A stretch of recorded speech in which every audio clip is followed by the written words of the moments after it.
রাস্তা দেশে দেখিয়ে দিয়েছে যে তাদের জায়গা কোন জায়গাতে।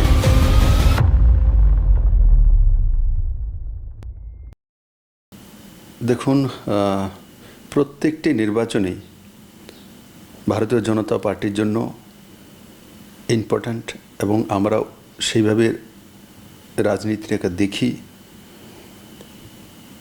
এই নির্বাচনে 4টি বাই ইলেকশন হয়েছে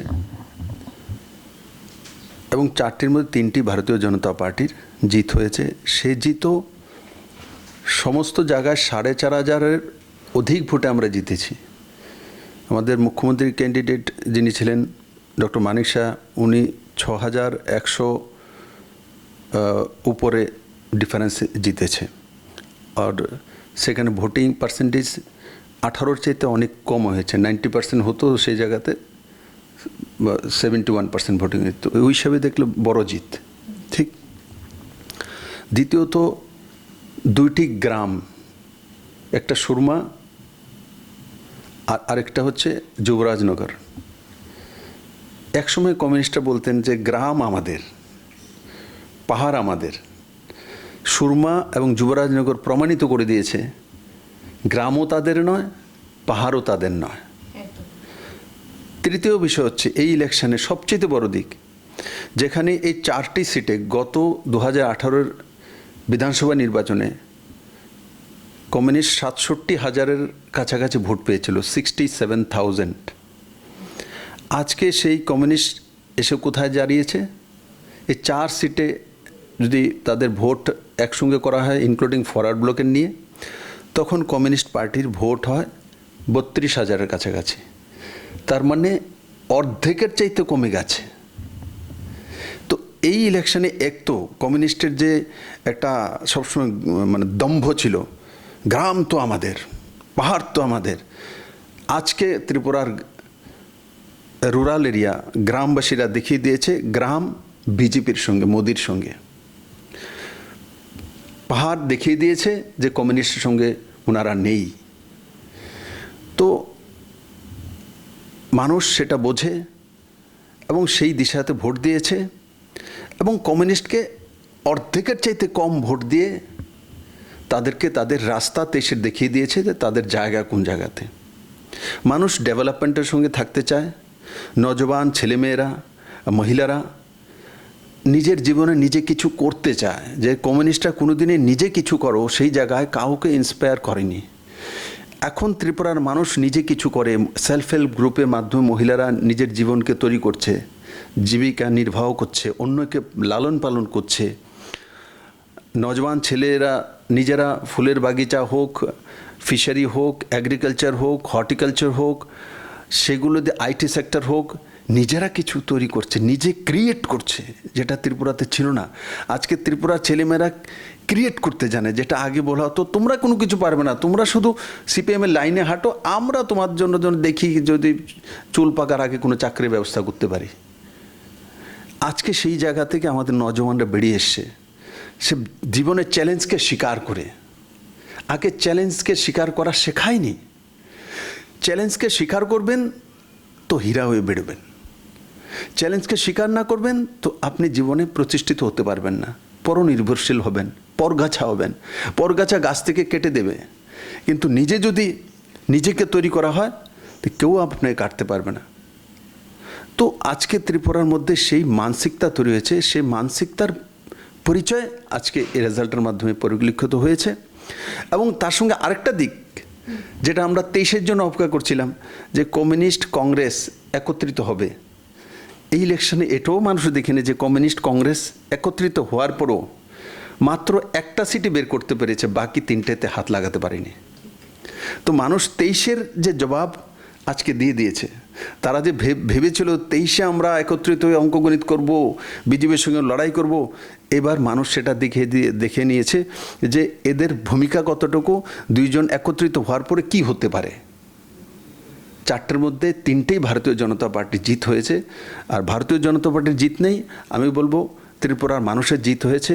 ত্রিপুরার সাধারণ মানুষ ভাজপার সঙ্গে, বিজেপির সঙ্গে রয়েছে, না মাননীয় প্রধানমন্ত্রী নরেন্দ্র ভাই মোদীর সঙ্গে রয়েছে। আর आदरणीय राष्ट्रीय अध्यक्ष जी श्री JP नड्डा जी नेतृत्वे पुरो देशव्यापी भारतीय जनता पार्टी जेभावे এক এক রাজ্যের মধ্যে সরকার করছে। আমি তার জন্য আবারও মাননীয় প্রধানমন্ত্রী, আমাদের সর্ববৃহৎ নেতৃত্ব এবং ওনার যে এক মাতৃবৎ আচরণ, सबका साथ सबका विकास, सबका साथ सबका प्रयास, सबका साथ सबका विश्वास, এই তিন মন্ত্র পুরো ভারতবর্ষের মধ্যে এক দিশাতে কাজ করে এবং মন্ত্রগুলো প্রমাণিত করে। এমন নয় যে উনি বলেছেন সবকা সাথ সবকা বিকাশ, তো অন্যরা বলেন, স্লোগান তোলেন।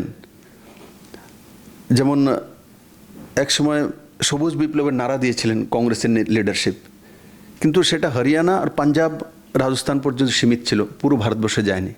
মোদি সবকা সাথ সবকা বিকাশ নারা দিয়েছেন, তো সবার জন্য পাকা ঘর 2022-এর মধ্যে ঠিক হচ্ছে। মোদি নারা দিয়েছেন সবার জন্য জল, তো 2024-এর মধ্যে প্রতিটি বাড়িতে ফ্রিতে জলের কানেকশান। মোদি কোভিডের সময় শুরু করেছেন যে 70 কোটি মানুষের কাছে 5 কিলো করে ফ্রি চাল, তো সবার কাছে যাচ্ছে। কে কোন পার্টি করে, কোন জাত পন্থে, কোনো জায়গাতে নেই। এগুলো মোদি যা করে তা করে দেখিয়েছে, আর তারই প্রতিফলন আজকের এই ইলেকশনের মধ্যে দিয়ে এসছে। আমি তার জন্য ত্রিপুরার গণদেবতাকে অনেক অনেক কৃতজ্ঞতা জানাই যে আপনারা আবার ভারতীয় জনতা পার্টির উপর বিশ্বাস করেছেন, মোদিজির উপর বিশ্বাস করেছেন। এবং আমরা আপনাদের নিউজ চ্যানেলের মাধ্যমে এজ এ কার্যকর্তা হিসেবে ভারতীয় জনতা পার্টির আমি গর্ববোধ করি। এমন একটা পার্টির মধ্যে কাজ করার আমরা সুযোগ পেয়েছি, এবং আগামী দিনে কিভাবে ত্রিপুরার সাধারণ মানুষের আরও বেশি কল্যাণ করা যায়, ডক্টর মানিক শাহর যে নেতৃত্বে কিভাবে ডেভেলপমেন্টকে আগে নিয়ে যায়, আমরা সবাই মিলে ত্রিপুরাকে সেই দিশাতে নিয়ে যাব। আর আমি আশা করি ভারতীয় জনতা পার্টির সমস্ত কার্যকর্তারা পৃষ্ঠা প্রমুখ থেকে নিয়ে প্রদেশ এবং কেন্দ্রীয় স্তরের যে এখানে সবাই মিলেমিশে আমরা যেভাবে সংগঠনটা তৈরি করেছি এবং তার প্রতিফলন আজকে সেই ইলেকশনের মধ্যে দিয়ে এসছে, সেটাকে আরও বেশি শক্তিশালী করা আর মানুষের জন্য করা। আমরা সরকারে আছি, নিজের জন্য আমি আপনাদের মাধ্যমে বলবো সমস্ত কার্যকর্তা নিজের জন্য ভাবার দরকার নেই, আপনাদের জন্য ভাবার জন্য মোদি আছেন, রাষ্ট্রাধ্যক্ষজি আছেন, ত্রিপুরার তো মুখ্যমন্ত্রী আছেন। তো আপনারা মানুষের জন্য ভাবেন, এবং সেই ভাবনাটার প্রতিফলন আজকে হয়েছে এই ইলেকশনগুলোর মাধ্যমে। তার জন্য আমি আবারও গণদেবতাকে অনেক অনেক শুভেচ্ছা জানাই। দেখুন, এটা ভারতীয় জনতা পার্টির সরকার, এটা কমিউনিস্টের সরকার নয় যে মিলিজুলি সরকার চালানো। ডক্টর মানিক শাহ এখানে মুখ্যমন্ত্রী। অনেকে ভাবছেন যে উনি ডাক্তার মানুষকে বুঝবেন। এইভাবে গুন্ডাগর্দি করে আগরতলামিতে রাজ করা যায় না। আগরতলার মধ্যে শান্তিপ্রিয় লোক বসবাস করেন, এবং এটা যেটা আজকে হয়েছে এটা লম্বে সময় যাবৎ চলছিল ত্রিপুরাতে। আজকে ত্রিপুরার মানুষ আবার এদের চরিত্রটা দেখেছে, আবার দেখেছে চরিত্রটা। তো মানুষ বোঝে, মানুষ তার জবাব দেবে। সামনে 23 আছে, সামনে 23 আছে।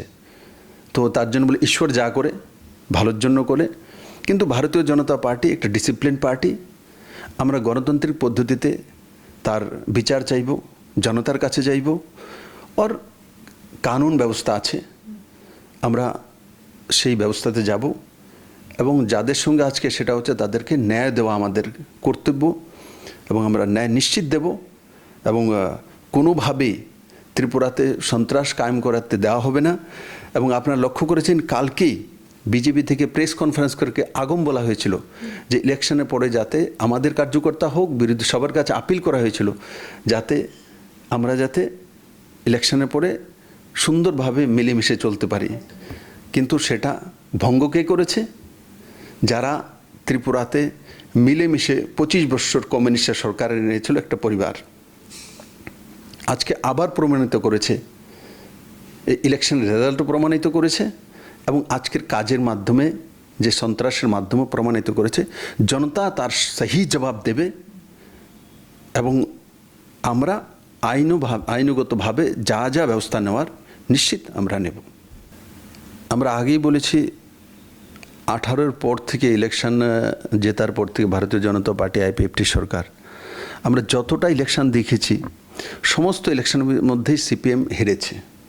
ক্ষয়িষ্ণু সিপিএম অক্সিজেনে চলছে। তো সেই অক্সিজেনে বেশি দিন টেকা যায় না। আপনি দেখুন, বিধানসভা ইলেকশন হেরেছে, লোকসভা ইলেকশন হেরেছে, ত্রিস্তরীয় পঞ্চায়েত ইলেকশন হেরেছে, তারপর আরবান লোকাল বডি হয়েছে, সেটাতেও হেরেছে, বাই ইলেকশন হয়েছে বিধানসভাতে, সেখানেও হেরেছে। তো লাগাতার সিপিএমকে ত্রিপুরার মানুষ অ্যাভয়েড করছে, ছেড়ে দিচ্ছে। তার কারণ একটাই, সিপিএম ডেভেলপমেন্ট বিরোধী, সিপিএম ইয়ুথদের ভবিষ্যতের তৈরি করার বিরোধী, সিপিএমরা মহিলাদের সশক্ত মহিলা তৈরি করার বিরোধী, সিপিএমরা স্বনির্ভর মানসিকতার বিরোধী, সিপিএম জব ক্রিয়েটার বিরোধী, সিপিএম ইনফ্রাস্ট্রাকচারাল ডেভেলপমেন্ট হোক তার বিরোধী, সিপিএম বিদ্যাজ্যোতির মাধ্যমে 100 সিবিএসসি স্কুল হয়েছে তার বিরোধী, সিপিএম রাস্তাঘাট চওড়া হোক তার বিরোধী। এগুলো মানুষ দেখে নিয়েছে। তো সেই রাজনীতি থেকে ত্রিপুরার মানুষ বেরিয়ে এসছে। আমি আপনাদের মাধ্যমে এখনও যারা কমিউনিস্ট পার্টিতে রয়েছে আমার ভাই বন্ধুরা, আমি আপনাদেরকে অনুগ্রহ করব যে আপনারা আজকে রেজাল্ট দেখেছেন এবং আপনারা স্বাগত, আমাদের সঙ্গে আসুন, মিলেমিশে কাজ করি। ত্রিপুরাকে সুন্দরভাবে আমরা যেটা তৈরি করার জন্য রাস্তা তৈরি করেছি, আপনারা যে সঙ্গে আসেন সে রাস্তা আরও সুন্দর হবে। আমি আশা করি আপনারা নিজের ভবিষ্যৎ নিজেরা নির্ণয় করতে জানেন এবং সেই দিশাতে কাজ করবেন। সশক্ত এবং শক্তিশালী ত্রিপুরা গড়ার জন্য ত্রিপুরার মানুষ কী চাইছে, এই সবগুলো ইলেকশন আপনাদের সামনে হয়েছে, সেগুলো প্রমাণিত করে। এবং আমি আশা করি আমার ত্রিপুরা রাজ্যের সমস্ত গণদেবতা এবং আমার কমিউনিস্টের বন্ধুরা যারা রয়েছেন তাদেরকেও চোখে উঙ্গলি দিয়ে আজকে রেজাল্ট বুঝিয়ে দিয়েছে। এবং রাজনীতিতে দল, বিরোধী দল, সরকার পক্ষ থাকে, কিন্তু বিরোধী দলের মতো ভূমিকা অর্জন করতে হয়। সেই ভূমিকাও কমিউনিস্ট পার্টি নেই। আমি দেখিনি কোনোদিনও, চাই হাউসে হোক, বিধানসভাতে বা বাইরে হোক, সিপিএমের বিরোধী দলের সশক্ত ভূমিকা, যে সকারাত্মক বিরোধী দলের ভূমিকা, সেটাতে কোনোদিনই সিপিএম ছিলেন না। এবং তার এই পরিণাম বারবার ইলেকশনগুলোতে প্রতিফলিত হচ্ছে। আমি প্রথমেই আপনার সঙ্গে বললাম যে প্রত্যেকটা নির্বাচন কোনো বার্তা নিয়ে আসে। তো এই নির্বাচন বার্তা নিয়ে এসছে। কী বার্তা নিয়ে এসছে? ক্ষয়িষ্ণু সিপিএমকে মানে অন্তিম পর্যায়ে নিয়ে এসছে। ক্ষয়িষ্ণু সিপিএম চলছিল, কিন্তু আজকে রেজাল্টে অন্তিম পর্যায়ে নিয়ে এসছে। আমি বললাম না, 4টে কনস্টিটিউয়েন্সির মধ্যে তার আগে 67,000 ভোট পেয়েছিল, আজকে সেখানে 32,700 ভোট পেয়েছে। তো প্রমাণিত কিন্তু অর্ধেকের চাইতে কমে গেছে।